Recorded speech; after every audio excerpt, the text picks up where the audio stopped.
Nous allons commencer la première session de l'après-midi qui est les communications orales et le premier orateur est Monsieur Chen qui va parler des problématiques de toxicité dues à l'échour. Merci beaucoup, bonjour à tous, merci au comité d'organisation d'avoir retenu ma communication. Donc je vais effectivement vous parler d'un sujet qui m'intéresse beaucoup sur la thématique d'implants échour et sur la dernière étude que nous avons fait sur le relargage des métaux lourds à partir des implants échour. Alors il y a maintenant pas mal de publications, les nôtres, mais aussi celles de collègues français et étrangers, qui ont clairement démontré qu'il y avait une relation entre ces implants échour et un certain nombre d'effets indésirables chez des patientes qui déclarent des symptômes. Alors c'est pour ça que j'ai vraiment souligné le terme symptomatique, parce que les patientes qui sont asymptomatiques n'ont pas à ce jour été étudiées, donc il faut bien différencier les deux groupes de patientes. Donc ça a été clairement étudié avec plusieurs études préliminaires sur des petites cohortes, mais maintenant on a quand même un bon rationnel pour dire qu'il y a une relation probable démontrée par le fait que quand on retire ces implants chez les patients symptomatiques, il y a une amélioration clinique qui semble se maintenir sur plusieurs mois. Et donc j'invite ceux qui sont intéressés à aller sur le site de l'ANSM. On a fait différentes réunions avec l'ANSM et l'ANSM a publié un certain nombre de recommandations. Alors maintenant, ce qui est intéressant, c'est de comprendre pourquoi le fait de retirer ces petits implants contraceptifs, en quoi est-ce que ça peut améliorer ces patients symptomatiques. Et donc nous, on s'est intéressé à la composition de ces implants. Donc un implant, il est composé de fibres de polyester et puis il contient une dizaine de métaux avec du fer en plus. Donc je vous ai mis ici la composition. Donc il y a eu à la fois l'ANSM qui a analysé ces implants et puis une analyse indépendante par un collègue de l'ENS de Lyon, voilà, qui objective ces métaux. Donc il y a le nickel, le chrome, le platine, du titane, de l'étain, du molybdène, du manganèse, de l'iridium, du tungstène, de l'argent. Voilà pour ces métaux. Et donc nous, on s'est intéressé dans cette première étude aux métaux les plus présents et ceux qui étaient a priori potentiellement incriminés dans les symptômes décrits par les patientes, à savoir le nickel, le chrome. Vous voyez, je les ai entourés, hein, ils sont en termes de pourcentage et de présence assez présents. Et puis on a pris ESN, c'est pour l'étain, puisque certains articles incriminaient également l'étain, et donc on a voulu vérifier ces hypothèses. Alors justement, quelles sont les hypothèses qui sont aujourd'hui retenues sur la toxicité éventuelle de ces implants? Alors il y a l'hypothèse allergique. Alors elle a été rapidement battue en brèche parce que l'allergie notamment au nickel, donc ça a été vérifié et publié, semble finalement très peu présente, donc il est loin d'être certain que ce soit un problème uniquement d'allergie. Le deuxième mécanisme, c'est un phénomène d'inflammation et donc le syndrome ASIA, qui est un syndrome d'auto-immunité lié à l'inflammation que pourrait, je parle au conditionnel, provoquer ces implants. Donc c'est une hypothèse qu'on va étudier dans la prochaine étude dont je vous parlerai en fin de ce topo. Et puis pour l'étude qui nous concerne aujourd'hui, nous on a voulu regarder le problème de ces métaux lourds et de la corrosion potentielle de l'implant et la libération de métaux lourds et des trois principaux métaux que je viens de citer. Alors au niveau de la méthodologie, c'est une étude prospective unicentrique qu'on a donc fait au CHU à Lyon avec deux groupes de patientes. Le groupe A qui était un groupe de patientes symptomatiques porteuses d'implants échour et pour lesquelles on avait donc retenu l'indication d'explantation chez ces patientes. Donc vous voyez 131 patientes avec un âge médian de 48 ans. Et puis, on a comparé à un groupe B, un groupe contrôle, donc des patients témoins qui n'ont jamais eu d'échour, chez lesquels il n'y avait pas d'implants, que ce soit des prothèses de genoux, de hanches, des implants, des stènes cardiaques qui auraient pu créer un biais. Donc des patientes qu'on opérait pour une chirurgie bénigne au niveau pelvien et pour lesquelles, hors cancer, hors grossesse, et pour lesquelles on retirait au minimum les trompes, voire l'utérus. Et donc on a matché sur l'âge pour qu'il n'y ait pas de biais au niveau de l'âge. Donc le groupe avait en moyenne 47 ans. Donc 92 patientes. Pour voilà, faire ces dosages de métaux lourds et pour savoir si finalement il est normal d'avoir dans le corps des métaux lourds, oui ou non, et puis les comparer donc avec ce fameux groupe d'échour. Alors déjà, pour vous montrer les patientes échours symptomatiques de cette cohorte, donc voilà, je ne vais pas citer tous les symptômes, mais pour ceux qui voient ces patientes, vous savez qu'elles se plaignent beaucoup de fatigue, beaucoup d'arthralgie, beaucoup de troubles de concentration. Elles ont en fait des symptômes qu'on qualifie de fibromyalgie-like. Elles peuvent avoir aussi des symptômes de douleur pelvienne, de métrorragie. Donc voilà ici la cohorte que nous avions. Donc l'intervention pour retirer les implants était laissée à la discrétion du chirurgien en respectant les recommandations, c'est-à-dire d'enlever les implants dans leur totalité. Soit on optait pour une chirurgie par salpingectomie avec une mini-cornuectomie pour enlever la totalité de l'implant et pas en laisser la moitié, soit ça pouvait être une hystérectomie. Les dosages étaient faits en paire opératoire dans le pelvis. Qu'est-ce qu'on dosait? Finalement, on prélevait le liquide péritonéal pour doser donc ces fameux métaux. Et puis la trompe, quand on l'enlevait, eh bien, on la coupait, une fois extraite bien entendu, pour l'envoyer au laboratoire. Et donc, il regardait 3 segments au niveau de... Voilà, on les voit ici, 3 segments au niveau de la trompe. Donc, il regardait à la fois la partie proximale de la trompe, la partie distale, et puis le tissu tubaire autour de l'implant. Et on dosait les métaux pour voir s'il y avait des concentrations différentielles au sein de la trompe. Alors, voilà les résultats qui sont assez intéressants. Donc, sur le tableau de gauche, ce que j'ai encadré. Finalement, quand on compare le chrome, le nickel et l'étain, chez les patients échours symptomatiques versus les contrôles, on a à chaque fois des taux plus importants chez les patients symptomatiques par rapport au groupe contrôle. Donc ça répond à notre première question, qu'a priori, chez ces patients symptomatiques, il y a bien un relargage de ces 3 métaux qui n'existe pas chez des patientes non porteuses d'implants échours.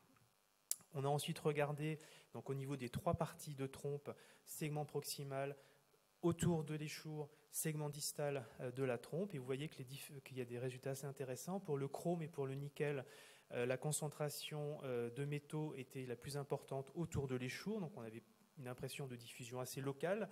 Pour l'étain, par contre, on avait une diffusion plus importante vers la partie proximale, donc vers proche de la corne utérine, par rapport à ce qui pouvait être autour de l'implant échour. On a regardé ensuite dans le liquide péritonéal, donc pour éviter les biais, on ne prélevait le liquide péritonéal que du liquide pur, on ne faisait pas de dilution, on ne mettait pas de sérum physiologique. Et donc les résultats là aussi sont intéressants pour essayer de comprendre cette dissémination potentielle de métaux. Et vous voyez, je les ai mis en rouge, qu'on trouvait des concentrations plus importantes, et c'était statistiquement significatif, dans le groupe échour par rapport au groupe contrôle, pour le chrome et pour le nickel. Donc, ce qui tente à dire qu'il y a une dissémination dans cette cohorte de patientes du chrome et du nickel. Par contre, pour l'étain, il n'y avait pas de différence significative. Donc, a priori, l'étain reste localisé au niveau de la trompe et ne va pas diffuser dans le liquide péritonéal.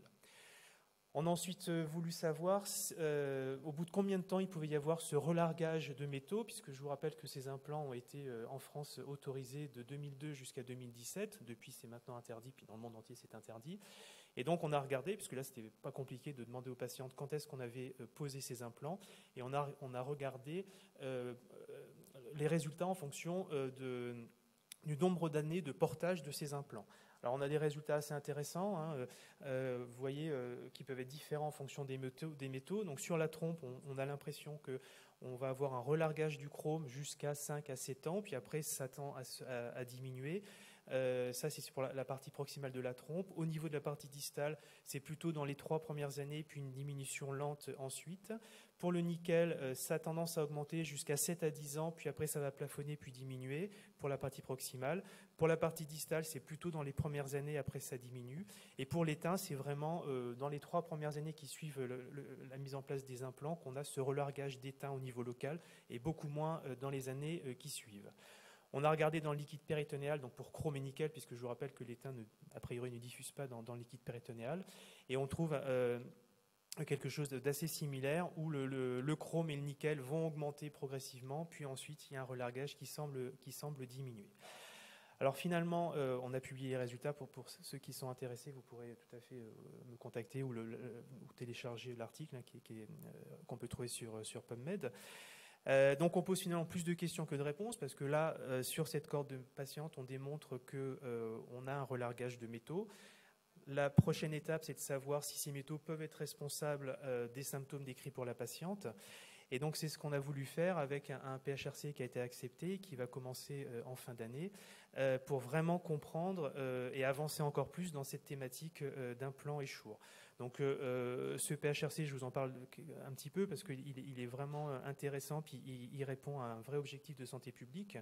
L'idée, c'est évidemment de continuer à démontrer qu'au niveau clinique, chez des patients symptomatiques, on améliore leur qualité de vie, leurs symptômes, et de voir sur du court, moyen et surtout sur du long terme si cette amélioration, elle persiste ou peut-être qu'elle va s'atténuer, peut-être diminuer, je ne sais pas. C'est aussi regarder ce qui se passe à long terme, notamment en prenant l'exemple des prothèses orthopédiques, où il a pu être incriminé un certain nombre d'effets indésirables. Par exemple, des cancers ont pu être suspectés, et donc on voudrait regarder aussi sur ce futur groupe de patientes, y a-t-il un risque potentiel carcinogénique, y a-t-il un risque de développer des maladies auto-immunes, oui ou non.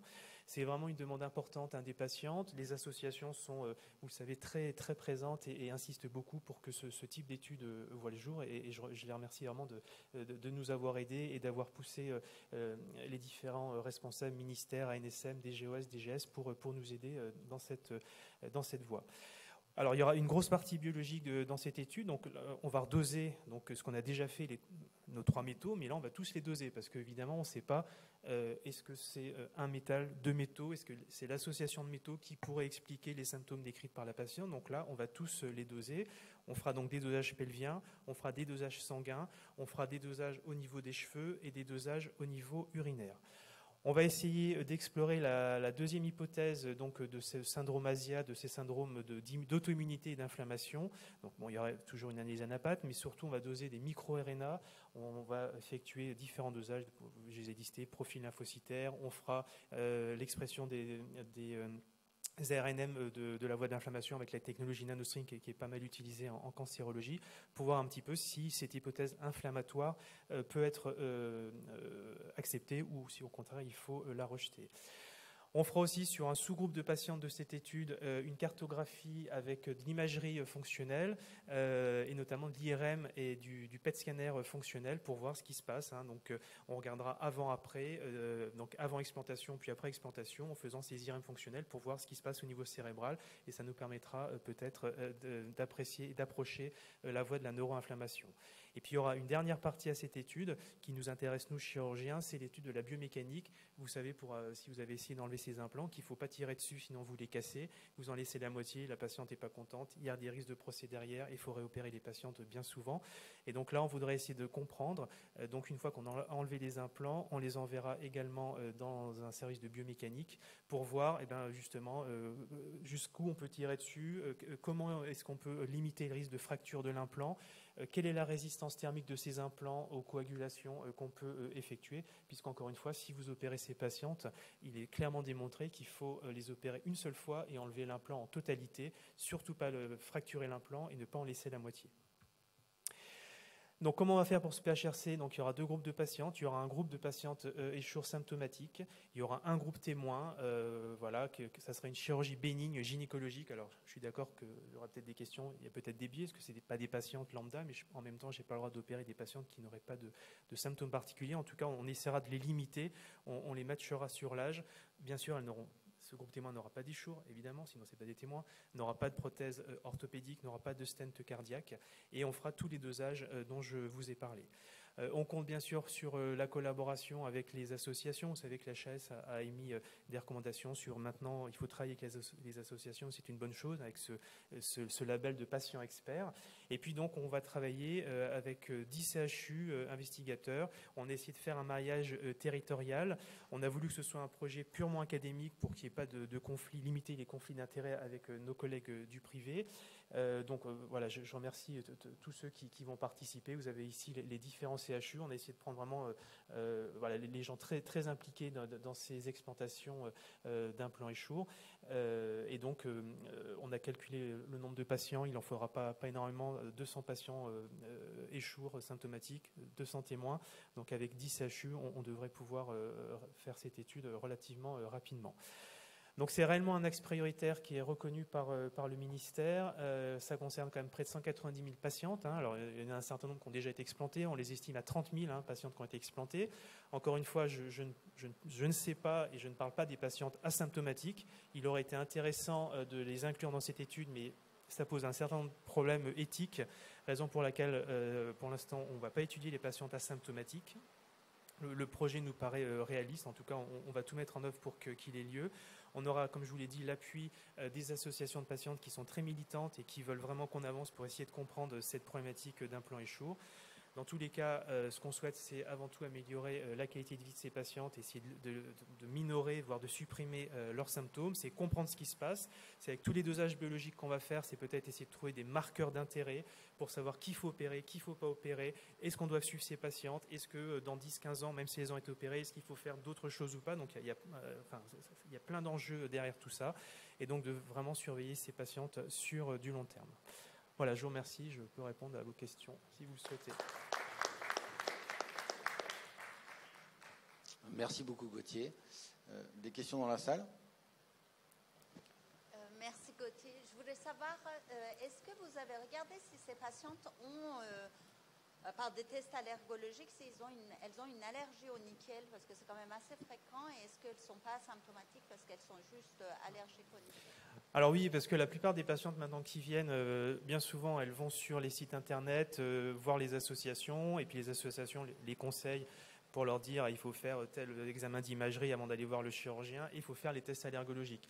Et en fait, on s'est rendu compte que non, il n'y a aucune corrélation entre les patientes qui sont allergiques, que ce soit au nickel ou à d'autres métaux, et un problème de symptômes. C'est-à-dire que tous les cas de figure sont possibles, et dans la littérature, ça a été étudié, il n'y a pas de corrélation, donc a priori, ce mécanisme d'allergie, une allergie cutanée au nickel ne veut pas dire qu'on est forcément allergique aux implants échour et vice-versa. Donc non, il semble vraiment que ce mécanisme allergique ne soit pas l'explication de la problématique actuelle. Ouais, j'ai une autre question pour toi. Merci beaucoup pour cette présentation. Je suis surpris que les associations de patientes n'ont pas voulu qu'on puisse inclure des patientes non symptomatiques, parce que si les patientes non symptomatiques ont les mêmes dosages que les patientes symptomatiques, on se dit finalement, c'est avoir un échour entraîne ces dosages que tu as montrés de métaux lourds, mais c'est pas ça qui forcément entraîne les symptômes. Donc, parce qu'il y a des patientes quand même maintenant qui sont en âge quelque part d'avoir une hystérectomie ou d'avoir une pathologie qui fait qu'on les opère. Je suis un peu surpris. Alors c'est pas les associations de patientes. Elles sont, je pense qu'elles auraient été partantes. C'est après au niveau de nos méthodologistes et au niveau éthiquement de ce qu'on peut faire. C'est-à-dire que on sait bien que, et c'est décrit, j'avais fait une revue de la littérature où il y a quand même des complications qui peuvent être sérieuses. Il y a eu, il y a quelques années, des décès, notamment un suite à une hystérectomie faite pour enlever un implant échour. Donc c'était suite à une embolie pulmonaire, donc c'est classique après une hystérectomie, mais c'est quand même cher payé juste pour cette indication. Et donc nos méthodologistes nous ont clairement dit que de mettre des patientes asymptomatiques pour lesquelles il n'y a aucune recommandation et pour lesquelles il faut pas retirer les implants au jour d'aujourd'hui, ce ne serait pas éthique et que ça serait refusé par les CPP. Donc c'est pour ça qu'on a fait le choix de ne pas mettre de patientes asymptomatiques. Qu'on opère pour une autre raison, parce que tu n'as pas peur de partir sur une mauvaise piste. Parce que si tu bases tout sur ces dosages et qu'on a les mêmes dosages chez les patientes non symptomatiques, déjà l'hypothèse de base elle est peut-être un petit peu différente, quoi. Probablement, je suis d'accord, mais c'est pour ça qu'on va prendre des témoins et que déjà là, l'étude que je vous ai présentée, on démontre quand même chez des témoins tout venant, j'ai pas sélectionné des patientes, elles n'ont pas de métaux dans le corps. Il n'y en a pas, donc on aurait pu imaginer que les métaux, c'est la pollution, c'est ce qu'on mange, c'est ce qu'on respire. Voilà, non, il n'y en a pas. Les patientes échour asymptomatiques, c'est... Ah, mais ça aurait été, je suis d'accord. Au départ, on partait sur 3 groupes de patientes et c'est visiblement refusé par les méthodologistes. Je suis d'accord. Donc du coup, on est d'accord que les patientes que tu vois en consultation pour une problématique avec des symptômes divers, comme on les voit régulièrement, vous ne leur faites pas voir l'allergologue avant de les opérer? Alors, est-ce qu'on les fait quand même voir? Non, c'est pas une obligation. Après, on peut le faire si ça rassure les patientes. Mais encore une fois, c'est pas parce que le test allergologique sera négatif ou positif qu'on les opérera ou pas. Donc ça ne changera rien. Donc comme il y a des fois 6 mois de délai de rendez-vous chez l'allergologue, moi, ça ne me dérange pas qu'elles y aillent. Mais en gros, elles ont des symptômes de novo depuis, souvent après un intervalle libre de quelques années. Elles décrivent des symptômes, une aggravation de symptômes qu'elles pouvaient éventuellement avoir avant. Elles sont éligibles à l'explantation. Donc voilà. Comme ça que je gère en tout cas ces patientes. Des questions dans la salle? Bon. Merci beaucoup. Merci. Puis bon courage pour ce PHRC, j'espère que ça va marcher. Mais a priori 200 patientes sur 10 CHU, ça devrait se faire assez rapidement. Merci encore. Donc, présentation suivante, c'est sur le pronostic des patientes présentant une obésité sévère atteinte d'un cancer de l'endomètre à haut risque. Une étude du groupe Francogine. Bonjour à tous. Effectivement, je vais vous présenter mon travail qui porte sur le pronostic des patientes qui présentent une obésité sévère et un cancer de l'endomètre à haut risque. Alors pourquoi on a fait cette étude-là? D'abord parce que l'obésité est un facteur de risque bien connu de cancer de l'endomètre, que ce sont des patientes beaucoup plus difficiles à opérer.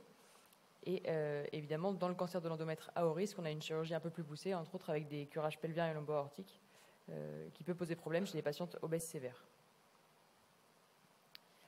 Donc comment on s'y est pris? On a utilisé la base de données nationale multicentrique Francogine sur le cancer de l'endomètre et on a utilisé le recueil entre 2001 et 2018 et on a réalisé une étude rétrospective avec pour objectif d'évaluer la prise en charge chirurgicale de ces patientes et son retentissement sur la survie.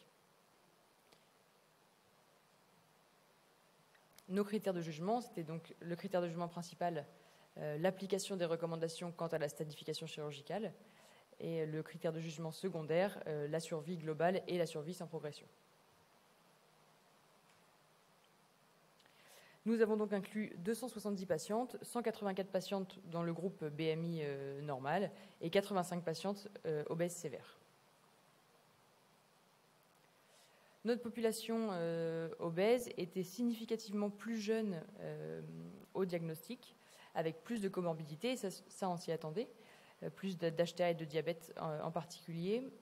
Elles avaient plus de tumeurs endométrioïdes et elles avaient surtout un envahissement ganglionnaire pelvien plus fréquent.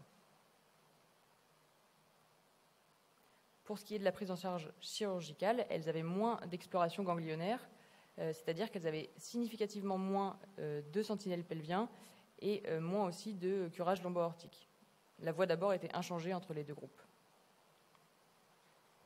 Et on n'avait pas de différence significative sur les curages pelviens.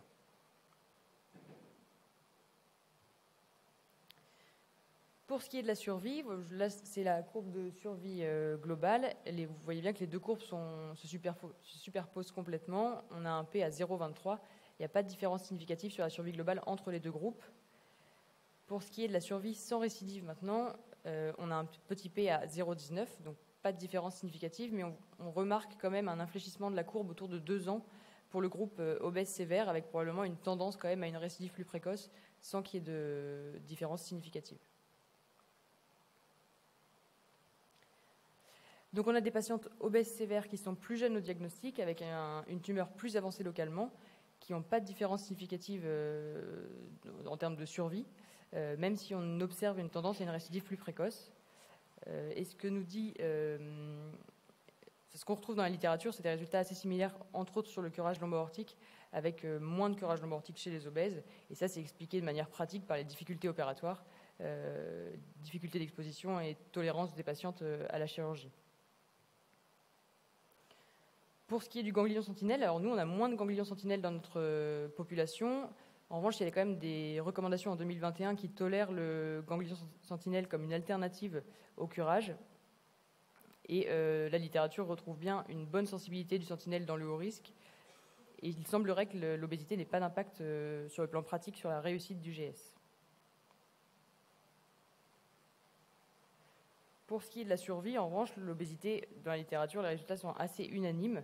L'obésité n'a pas d'impact sur la survie dans le haut risque.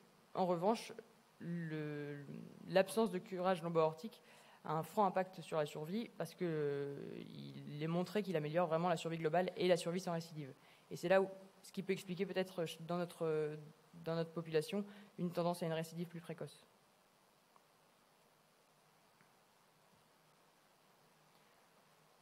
Donc même si notre étude a un effectif important et une étude multicentrique, on peut quand même souligner que c'est une étude rétrospective et que notre recueil commence en 2001 et donc on n'a pas du tout étudié les statuts immunohistochimiques PAUL, P53 et MMR qui jouent un rôle quand même dans la prise en charge actuellement. En conclusion, on peut dire que notre population obèse sévère est sous-traitée sur le plan chirurgical et qu'il n'y a pas d'impact significatif sur la survie, même si on peut dire qu'il y a une tendance à une récidive plus précoce. Et qu'est-ce qu'on a comme alternative disponible chez ces patientes maintenant? Comme je vous le disais précédemment, il y a le ganglion sentinelle pelvien qui peut se généraliser et qui peut simplifier quand même la tâche sur le plan pratique sur l'acte chirurgical. Nous avons aussi désormais la biologie moléculaire qui nous ouvre la porte aux thérapies ciblées et la meilleure adaptation du traitement adjuvant pour pallier au manque de chirurgie chez ces patientes. Merci de votre attention.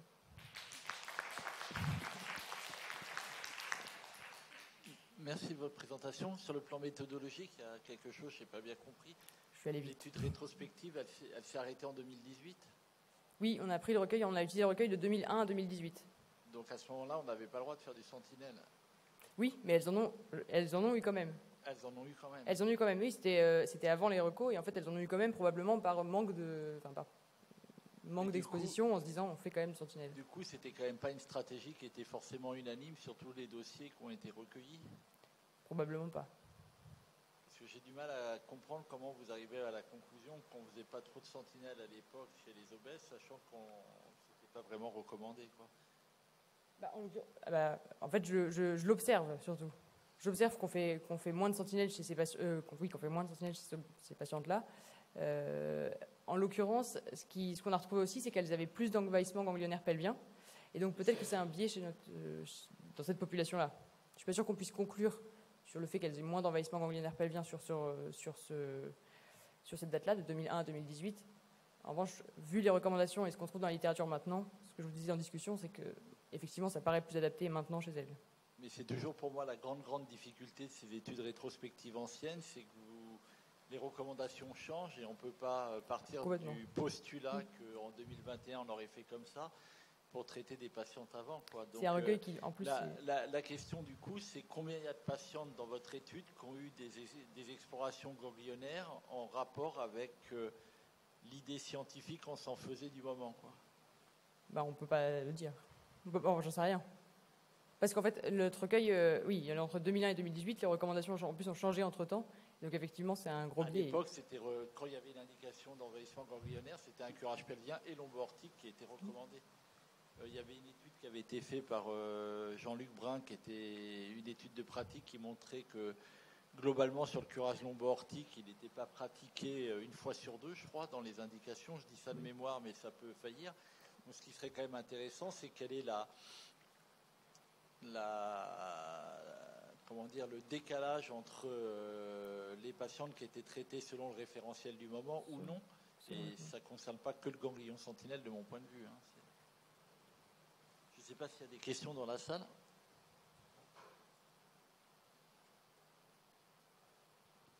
Juste une petite remarque. Vous avez dit que le staging lombo-aortique et pelvien était pronostique, c'est bien ça, et avait un impact thérapeutique? Il y a un impact, il y a pas, c'est surtout un impact pronostique. D'accord, mais pas thérapeutique. Parce que j'ai cru voir passer. C'était un impact pronostique. D'accord, uniquement. D'accord, parfait. Pas d'autres questions dans la salle? Bon, merci beaucoup.